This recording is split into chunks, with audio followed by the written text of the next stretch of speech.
가족처럼 함께 지내던 우리 집 강아지가 어느 날 이웃집 냉장고에서 고기 덩어리로 발견됐다면 여러분께서는 어떠시겠습니까?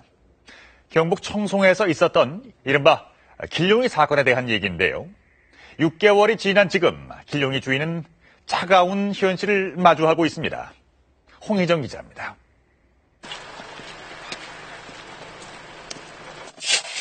건강상의 이유로 농촌 생활을 택한 56살 박봉균 씨. 경북 청송에 혼자 머물면서 개를 키웠습니다. 이름도 정겨운 길룡입니다. 혼자 계시면 적적하지 않으셨어요? 혼자요? 네. 길룡이 계시면 좋았죠? 박 씨에게 길룡이는 가족이나 마찬가지였습니다. 나는 길룡이 아빠라고 그래요, 저보고. 사람들이. 하도 내가 같이 다니니까. 길룡이 아빠 어디가? 이러는 사람도 있어요. 그래 했는데. 그래 갔죠. 지금은 없는 길룡이. 지난해 9월 평소처럼 용변을 보러 집을 나갔던 길룡이가 돌아오지 않았습니다. 박 씨는 동네 곳곳을 찾아다녔고 마을 입구 주유소에서 길룡이의 소식을 들었습니다. 그런데 걔가 안 들어오고 이런 일이 있었을 당시에 그 걔가 그 집 앞에서 놀더라라고 그렇게 키우시는 분한테 이야기만 해준 것뿐인데. 길룡이가 있었다던 이웃집에 찾아간 박 씨. 길룡이는 없었습니다. 그러나 수돛가의 핏자국을 보고 이상한 낌새를 느꼈습니다. 박 씨는 경찰과 함께 다시 찾아갔고 냉장고에서 토막난 채 접시에 담겨있는 길룡이를 발견하게 됐습니다. 냉장고 안에 우리 길룡이 그 사체가 있었죠. 이제 그 먹기 위해서 그 몸, 그러니까 가죽, 내장 이렇게 분리해가 고무다라에 담아놓은 그런 그때 그걸 보고서는 이제 먹으려고 잡았다 이제 시인을 했죠.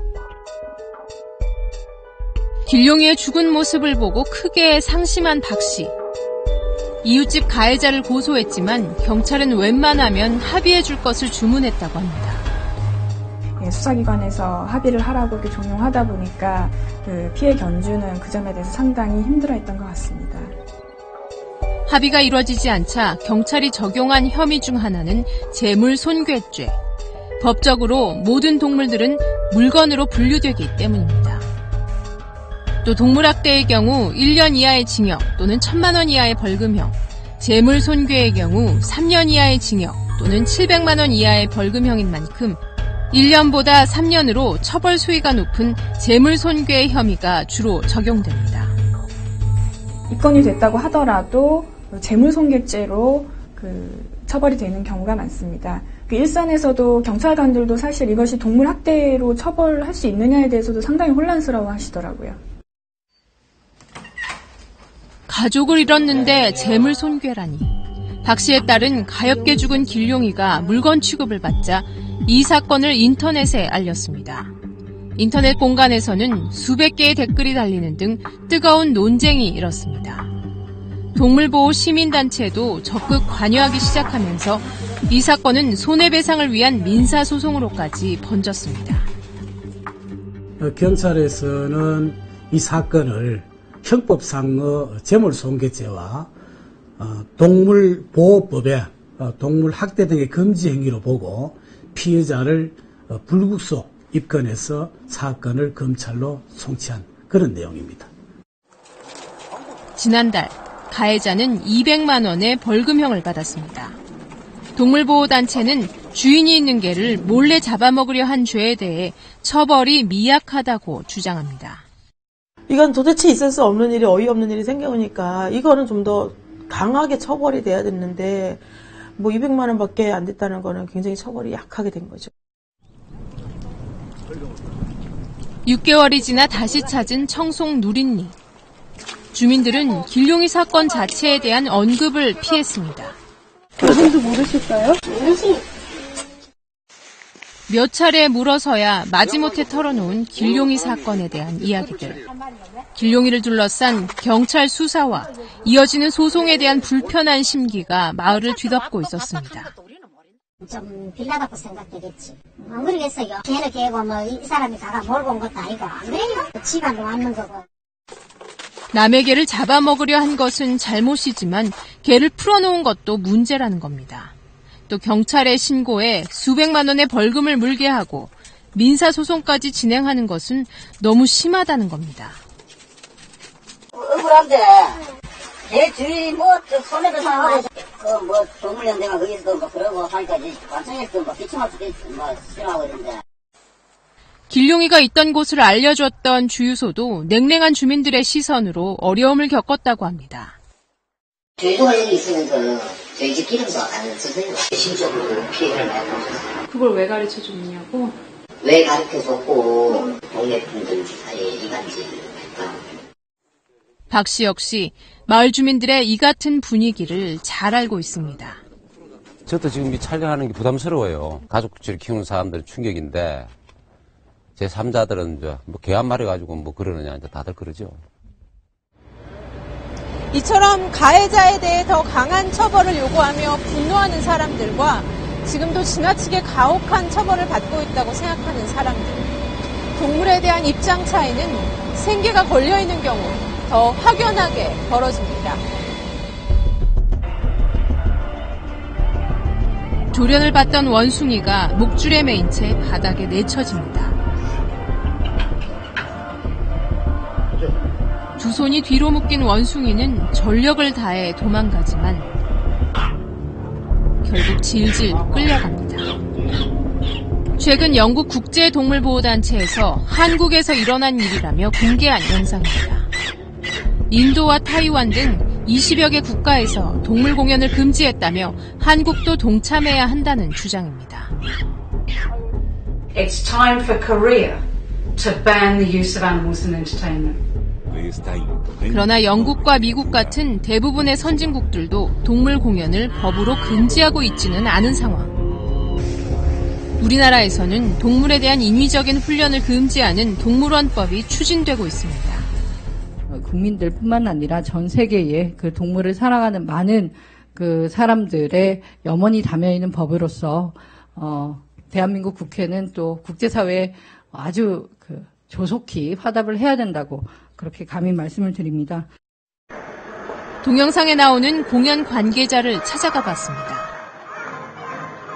컨벤션 센터에서 공연이 한창입니다. 평일 오후 시간인데도 300명에 가까운 관람객이 공연장을 찾았습니다.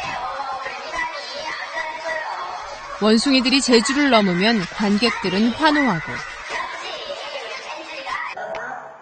원숭이들은 때론 사람처럼 다양한 동작들을 해냅니다. 조금만 좀 이렇게 원숭이들이 사람 말 듣고 잘 알아듣고 이렇게 잘 움직이는 게 좀 대단한 거, 기특하고 대단한 것 같았어요. 또 거기에는 만족하긴 했는데 조금 이렇게 원숭이들이 좀 불쌍한 걸 있죠. 교육받는다는 게. 공연 관계자들은 최근 공개된 동영상에 대해 할 말이 많았습니다. 5년 전 영상인데다 현재 이런 식의 조련은 하지 않는다는 겁니다. 동물 공연을 금지하는 내용의 동물원법 추진에 대해서도 현실과 너무 동떨어졌다고 말합니다. 근데 저는 어떤 동물 공학적인 어떤 전통을 같은 걸 하는데 먼저 인간이 있고 동물이 있는 거고 먼저 규명을 해야죠. 그런 절차도 없이 무작정 그냥 동물 동영상, 원숭이 동영상 그런 영상을 확보해서 동상을 이렇게 판매하고.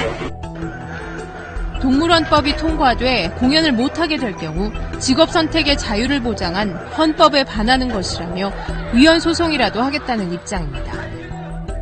중요한 것은 헌법에 보장하는 어느 정도 수준의 인간의 직업을 접근한 거지. 이것은 분명히 위헌의 여지가 굉장히 많습니다. 그래서 바로 이런 걸 저희가 또 할 거고.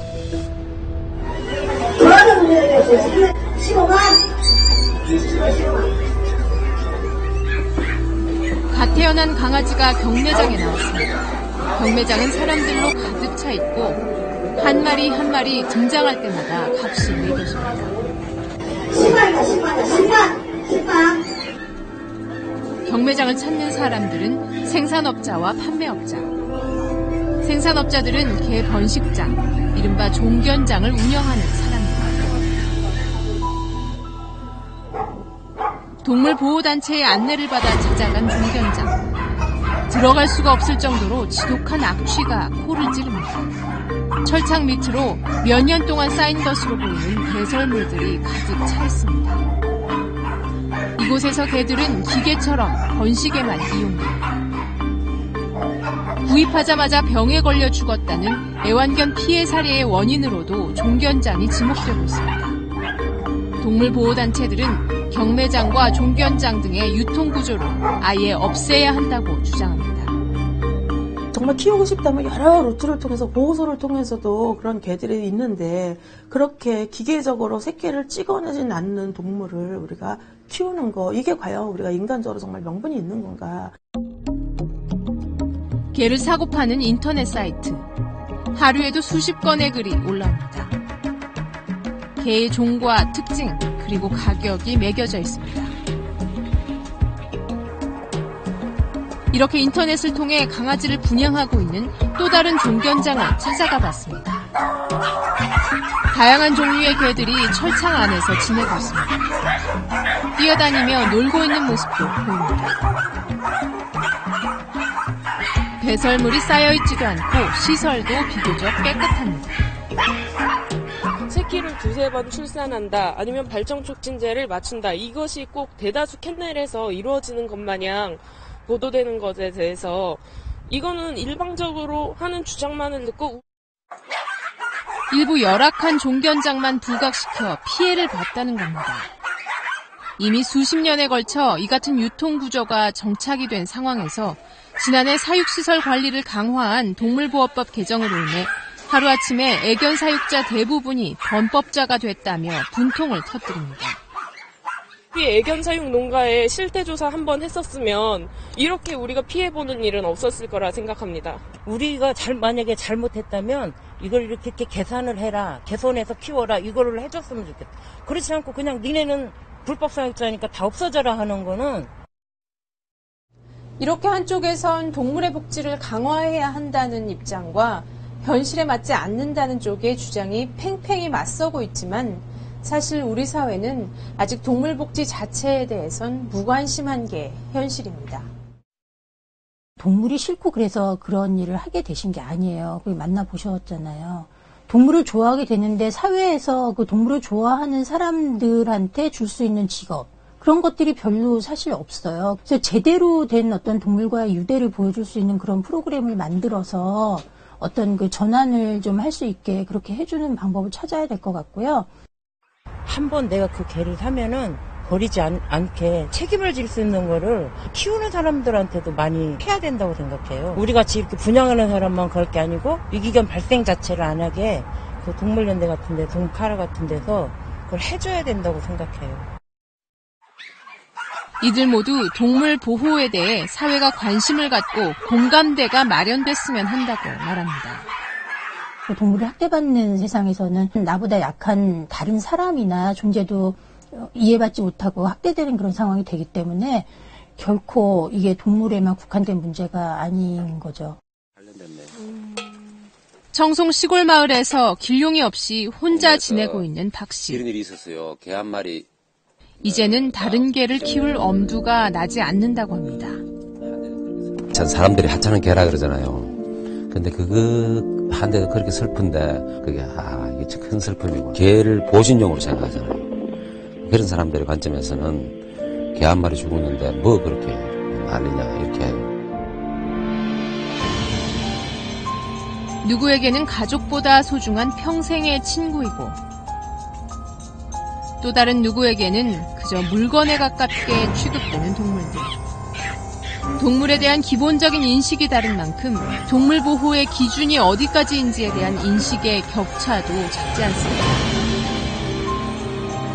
동물 보호에 대한 일정한 수준의 사회적인 합의가 이루어지지 않는 한 열악한 환경과 잔인한 학대의 무방비로 노출되는 동물 학대 역시 끊이지 않을 것입니다.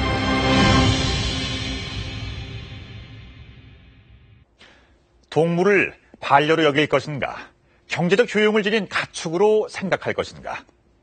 분명히 두 가지 면이 다 있고 우리 사회의 동물을 대하는 시각에는 또 격차가 존재합니다. 하지만 이제 동물 복지는 생명 존중에 대한 보편적인 가치로서 우리 사회가 받아들여야 하지 않을까요? 취재 8K 마치겠습니다. 고맙습니다.